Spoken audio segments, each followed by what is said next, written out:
Okay, so here is it. So I might be focused more on this particular screen to explain what I have to explain. Now, there's a beautiful thing about designing now. I love having a design that is clean, smooth, and straight to the point. And then to achieve this, that's when we have to talk about the UI grids. And what we're going to do in this session is just discuss about the basics of UI grids, what it is, how to set it up, and how to stick with it, and when to break rules. Now, there's a beautiful thing about designs.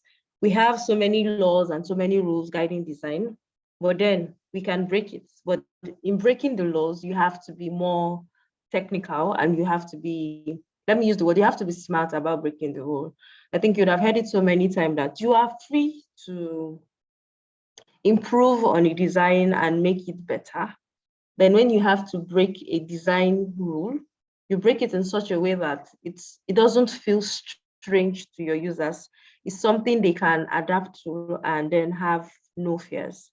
So what we start with is what a grid system is. Now, a grid system is basically a structure of invisible lines that helps keep your design neatly organized, and it helps you maintain spacing about how everything should be. Basically, it helps keep your designs together and in structure.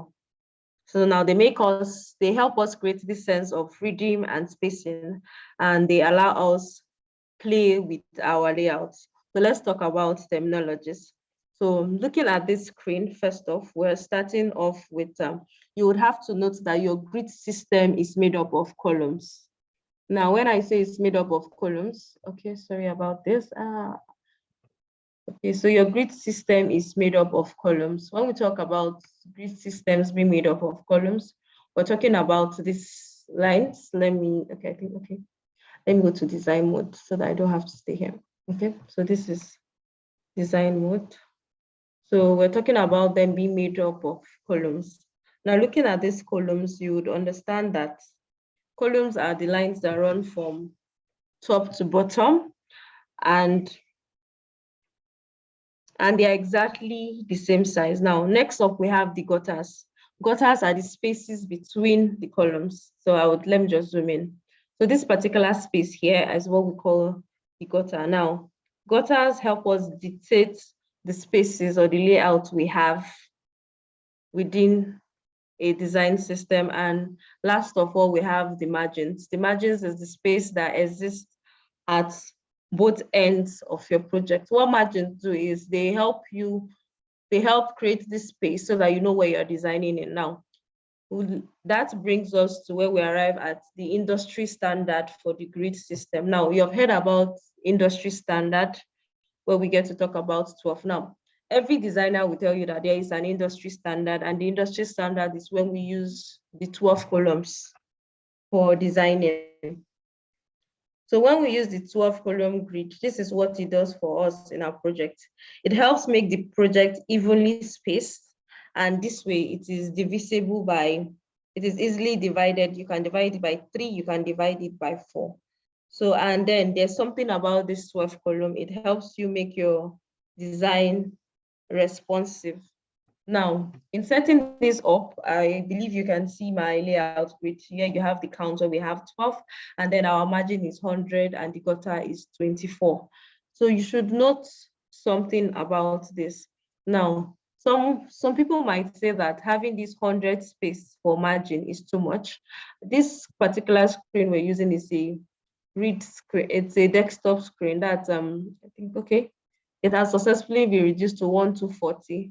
This screen is initially okay, let's go to frame.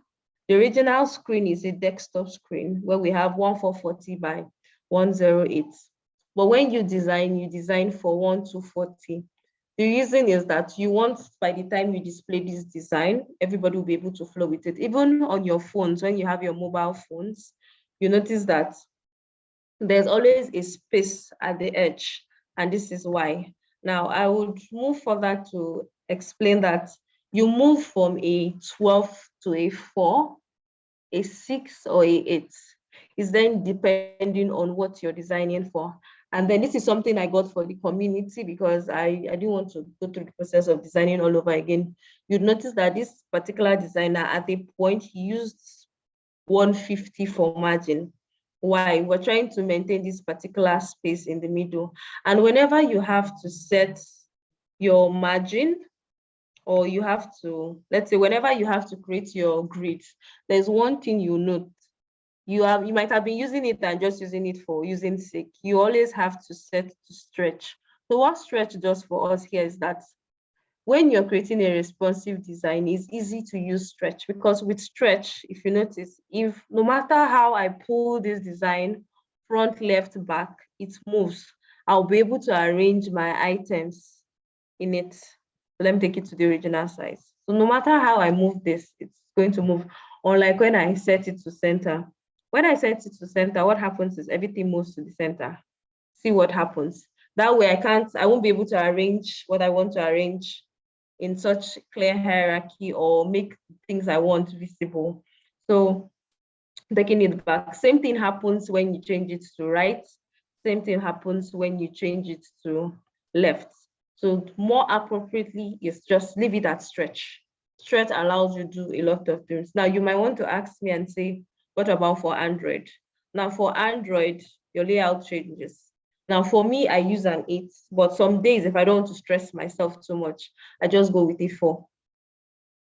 Now everybody has their style. If what you're designing for, you're going to have so many boxes or so many cards, and you want to be sure that, okay, I don't want to jam pack this, but you can use a 4, or better still, you use a 6. So maximum, most times I end up using a 6, but most times I end up using a 4. The margin space is always to maintain this gap so that there's this rule of thumb that works. You have designers design stuffs and you have a button, and you notice that when they draw their button, it span over time, more or less it move from left to right. The button is touching. Why they do this is you have this rule of thumb rule that you have to follow. Now, the process I'm explaining is, let me just place this disclaimer. This is based on my practice. This is what I have worked with over time. So this is what works for me. And I believe it should work for you because I've seen it work for other people. So I'll move on to show you what it looks like when you have all this in place here. This is also not mine. This is something I got from the community. Now, this is what happens when you have a properly placed grid system. You would understand that even though it has an auto layout encompassing everything here, everything just looks perfect. The spacing is perfect. Now, why did he used an auto layout when after creating, despite having a grid system to make sure to maintain the particular space? Because if you note, he didn't use the grid, he used just columns. Aside from columns, we can use grid. Now, why do we use grid? The reason we use grids most times is because grids will allow you show, okay, let me detach this. So grids show you there are these tiny lines you get to see. They show you when to place a particular thing and how to count. Now, I think for the first time I started learning design, what I used to do was I used to take my time to count out the grids. So what I do is I set the grid to a different color so that I'll be able to count it without stress. But that's plenty work. So you just change the color to anything you want to do and change. But over time, you get used to designing. So the best way to understand how grids work is like I would say is clone designs. I say it over and over again. What cloning of other people's design does for you is you begin to understand the rules you have heard about, the rules you have been taught, the rules that we have taught you. You begin to understand the process. So you understand why this spacing works that way. And over time, you see a font and you can instantly tell the size. Not because you have over designed with it, it's because you're now used to it, that you now know how it works. So this is what using a grid will do for your design. This is properly laid out, beautiful and fine. So let me just check the room if there are any questions. So I don't know if I was wrapping or if I was too fast. Please, if you have any questions, drop it in the chat room, or if you need me to raise your hand, or if you want to raise your hand, you can raise your hand and I would unmute for you. So this is just what I want to show you. So this would help you, or this should guide you design. If you're going to be using, and I'll say it again, this is a disclaimer, this is what works for me. If you're going to be using a 1:4:40, please just use a margin of 100. If you're going to be using a hold on please. So if you're going to be using a, let me go here. So most times I can use 1:4:40, but most times I basically end up using iMac. Now, when you use the iMac, I think I just dragged that frame here. Okay. So when you use the iMac, let me just bring it in. If I'm using the iMac, what I do for the iMac is this. Okay. Okay. When I use the iMac, my columns change. Now I maintain the standard 12 columns when I'm setting it up, because it's standard and that's what should be done. Okay, that's what should be done. That's 4 columns. I'm setting up with 12 here. I already have 1 to 80. So what I do here is I can use, most times I use 60 or 70, depends what I'm designing for. Well, let's stick with 70. Then I maintain my gutter of 20. So this works. Now, if you're designing and you feel like this is going to be a distraction for you, what you can do is reduce the opacity of the rows. You can choose to use 5, then you design on top of it. So that is all for this class. It's as brief as possible, as explanatory as possible. So I'll be going through the comments.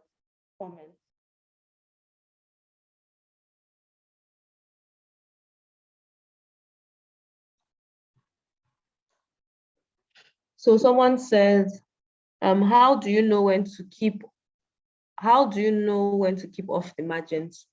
Okay, so I think if you can see my screen, so I believe you've noticed that my rulers are on. If I don't want to keep these columns because I feel like they're going to distract me in whatever I'm designing, let me zoom in a bit.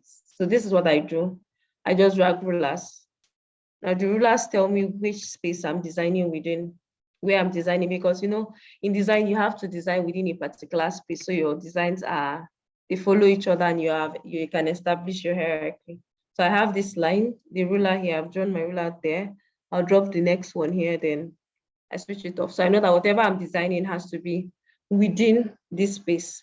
Most times for grid, you put it on, especially when you want to see your cards. You want to know how many cards will I be able to place within the space I'm designing. That's why you have it on. The moment you can establish the number of cards you want to place, let's say, for example, I need 3 cards here, and I want to understand how they are being placed. So this is me having 3 cards here. And then everything fits in. The spacing within them is maintained. Everything flows because the gutter has already helped us mark out spacing. And if you want it to be 3 cards, you know how to do it. You still divide it and make sure that everything is 3 cards. So I can reduce this now to 3. And this is done now. You're saying, please, can you also show us how to use auto layout? Now, there are so many things about auto layout that I might not be able to show you on this call, but what we can do is for the next workshop would have, okay, let me just say this here. For our next class, it's going to be a workshop. So Reagan is coming back to complete user experience. So you'll be having a class on Monday by 12. So instead of community hour, we'll be using that for a class on Monday. So while everybody else is in community hour, we'll be having our own class where Reagan would continue. Then on Thursday workshop class, he would wrap up user design. So what we can do is, now next week is going to be a rough ride, or it's going to be a bumpy ride, because you'll be having classes on Monday afternoon and on Thursday afternoon, as well as on Monday evening and on Thursday evening. So maybe after next week, when we have a free workshop for you, we can talk about auto layout, because I can't teach everything that auto layout encompasses in this call, because auto layout has its own patterns and certain things you need to obey too. So that will be on his workshop call, but we'll let you know ahead of time. So someone said, is it okay to use roll grids as well within the column grids. I saw that in a video on YouTube. Now, whoever designed that did what works for him. For me, I rather stick with columns and grids. I wouldn't use rows because I feel rows is too much of everything, and then your grid can supplement as your rows, because most times people tend to use rows when they want to be sure about a particular spacing. They want to see what the line height of a particular font is going to be. So that might work for you, and it's something, if you can adjust to it, it's fine, you can work with it. If not, you can just stick to column and grids, and over time, so if you might just stick to just columns. So it's just with constant practice. So someone said, so should we always reduce the actual side of the frame when working to enable responsiveness? Yes, you should. Now, you know that when working on this particular frame, I'm still using an iMac, for example, you know that the frame, we can bring out, okay, I think I already have a particular frame here. So we can bring out, okay, for the iPhone, if you decide to put an iPhone inside an iMac, we might get, it fits in perfectly. And let's say let's fit it in with the Mac setup. So if we choose to have a responsive design, it will work. That's why we use this most times, so that we'll be able to have a responsive design. So that works too. So he said, most times the reason you're reducing the size of the frame is to have this space and so that you'll be able to let your screen breathe. And yes, it also works for responsiveness. So okay, we don't have anybody. He said, okay, so please, how did you drag the ruler? How do you know the right figure to use for margins? Are there standards? Okay. There's something we call the industry standards. That's why I talked about having margins of 100 when you're designing a 1440, because designers or developers in general tend to, like, for those I've worked with, they tend to work with a 1240 or they work with a 1280. That is the iMac. So for iMac, you might take out a space of 60 grid, and that works fine for them. For if you're using a 1440, taking out the 100, you reduce your screen to 1280. So you notice that once you take your screen to 1240, it's very close to when you're having a screen size of 1240, just a difference of 40 pixels. So someone said, okay, said, how did you drag the ruler? So what you do is when you click here, you have this view, you have your rulers turned on. So my rulers are turned on. So what I do is once this arrow shows here, you hold down your left hand trackpad and just pull it out. Comes out when you pull. Or you can use your mouse. When you get here, you left click on your mouse and pull it out. That works. It says, okay, please, how do you know? Please, what do you mean by reduce the size of the frame? Can you show it on your screen? When I talk about reducing the size on your frame, this is what I did. Now, you can't design on everything here. It will make your design too many spaces, not properly arranged and all of that. So you just have to create that margins. That's why in any art board you're using or any frame board you're using, you have to create your margins. You have to create your gutter, and you have to create your columns. So they help you know where you're designing. So all your design will remain inside this space, like I showed you here. Notice that everything he designed is within this space. He didn't leave. So what it does, it gives you this beautiful flow. Okay, I don't know how strong my network is, but let's try to prototype it. So that's loading. So it gives you that flow. So you're saying, okay, the next was, I want to elaborate on my question. Okay, I would ask you to speak soon. Nina said, could you please drop all the grid values used for your grid system when designing? How do you duplicate the rulers? You just basically drag them out. There's no need to duplicate it. You just keep dragging as much rollers as you want. Then said, please, can you explain how we use grid? Okay. So for a grid system, we're using up until this time. So for our grid systems, now you notice that I have this grid turned on. Maybe, okay, let me just turn off the column so that you see what I want to show you. So now you notice that we just have the grid here. What the grid does for you most times is just to know, like if you don't want to use rulers, like starting out, what I do is I zoom in pretty well to make sure that everything is the same. But what you can do, the grid system helps you know the numbers of like spacing between an object. Just like this now, we have this here. You want to know that, okay, how many space now?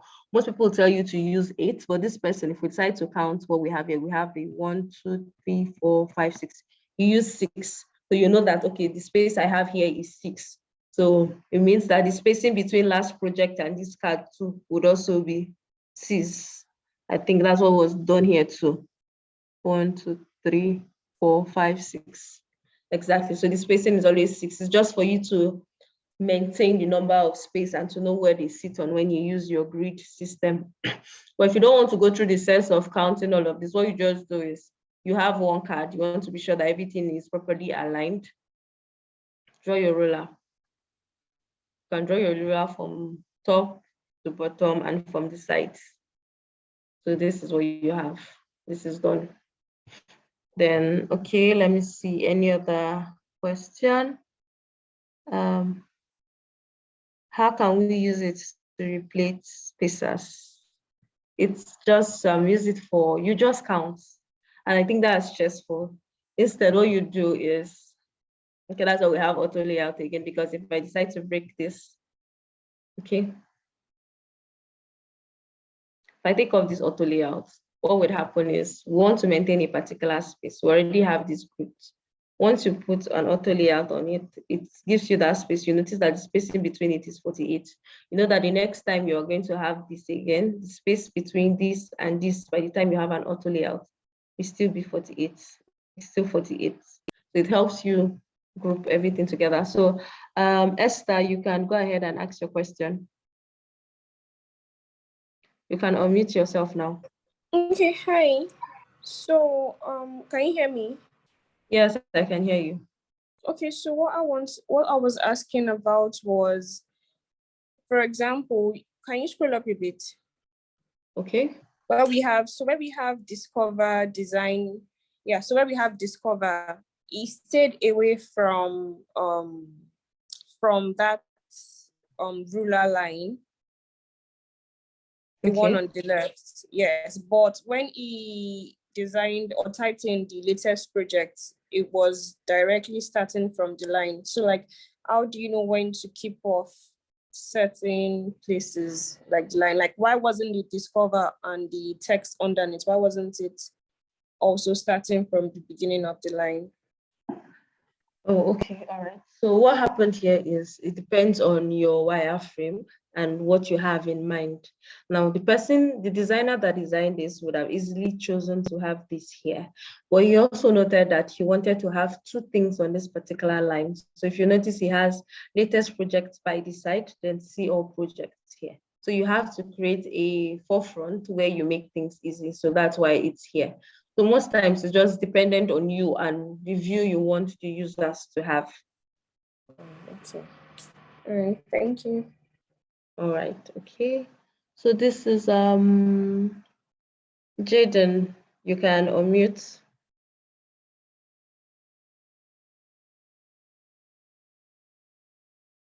and ask your question. I think Jaden, go ahead. Okay, Sorry, thank you. Okay, all right. So Esther, ask your questions before we wrap up.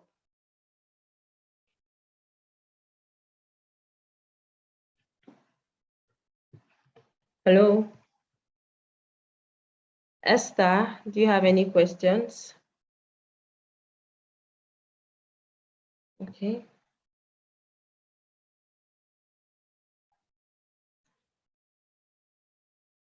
Hello. Okay, I think that is also a mistake on Esther's side. So someone said, okay, said I'm done. He said, can we use it to replace, please, can you explain how we use grid? Can we use it to replace spacers?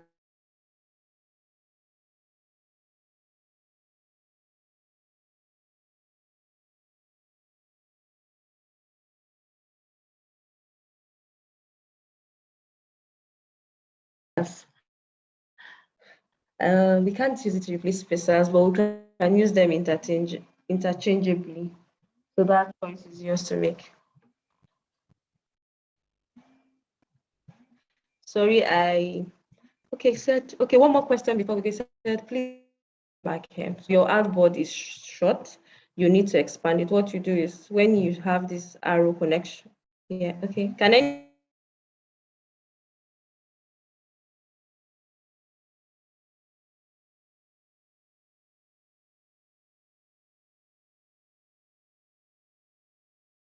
anyone still hear me? If you can hear me, can you? Hello, can anyone hear me? Please, if you can hear me clearly, let me know in the chat. Can anyone hear me?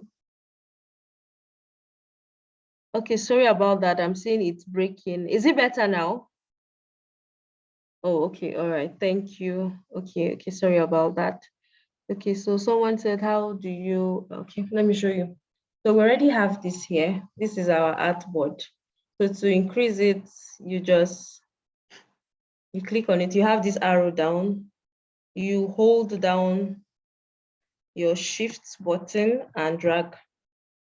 You left click, hold down your shift and drag. This way, as you drag it, everything moves and none of your design won't get scattered. This is what it's going to look like. You just keep dragging. If you come here and you're getting to this space, you expand your artboard and keep designing. Then, okay. All right, so I think that is all the questions. I think I've answered everything. If I have not, let me know on Discord, would answer that. So this is what it looks like. So someone is drawing on my screen. Okay, so this is what it looks like. You notice what the space does. So you can see the design here. You see how clear it is and how it's following due process. Everything is one place. It's not scattered all over. So this is what grid helps you achieve. So when you see a design looking all clean, on point, looking lovely, the designer was very specific with their grid system and made it work for them. So that will be all, everybody. So sorry for taking your time, taking 15 minutes into your time. Would continue. So what are spacers? When you're saying spacers, I would like to understand what that is. So I will pick up this question in Discord and would answer whatever question you have again on Discord. So thank you guys. Once again, I apologize for taking 15 minutes into your time. So if there are no questions, we can call it a night. So if you understand me, just drop a message in the chat room, then we can close for tonight. So thank you. All right, so thank you guys. Happy designing. All right, have a lovely night. And thank you guys.